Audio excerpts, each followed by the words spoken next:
It was one of those mornings. I was late for a meeting, missed breakfast, spilled coffee on my shirt, and couldn't find my other shoe. When I finally got outside, the rain had started, of course. My ride canceled at the last second. Frustrated, I flagged down a taxi, slammed the door, and gave the driver the address with barely a glance.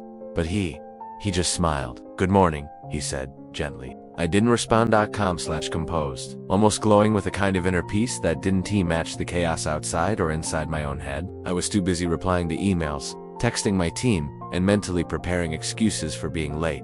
He was humming. But as the city moved past the window, I noticed something unusual. This driver, not just humming, but peacefully enjoying himself. After a few minutes, I couldn't help but ask, half curious and half annoyed, "How are you so calm?" He glanced in the rearview mirror and smiled again. "Because I choose to be," I laughed. "That's simple, huh? And when it overflows, they need a place to dump it. Most of the time, they'll dump it on whoever's closest. You can either carry it, or you can drive on. Now, when someone's rude or angry, I just smile and keep driving." He nodded. A customer would complain, and I'd take it personally. I carried all that stress like a bag of garbage, every single day. I used to be angry all the time. Someone would cut me off, and I'd yell. We often absorb the negativity of others, as if we have to. But we don't. We can choose peace over reaction. We can let others unload, without letting it poison us. Then he paused, and what he said next stayed with me. "But one day, I realized, people are like garbage trucks. Remember, don't pick up anyone's garbage." But those words hit harder than anything I'd heard in years. He looked back again.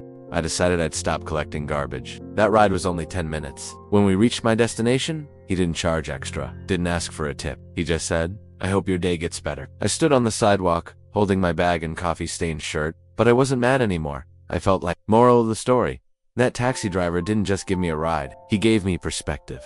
In a world full of short tempers, loud voices, and constant pressure, since that day, whenever someone yells, cuts in line, or throws shade, I remind myself, don't pick up their garbage.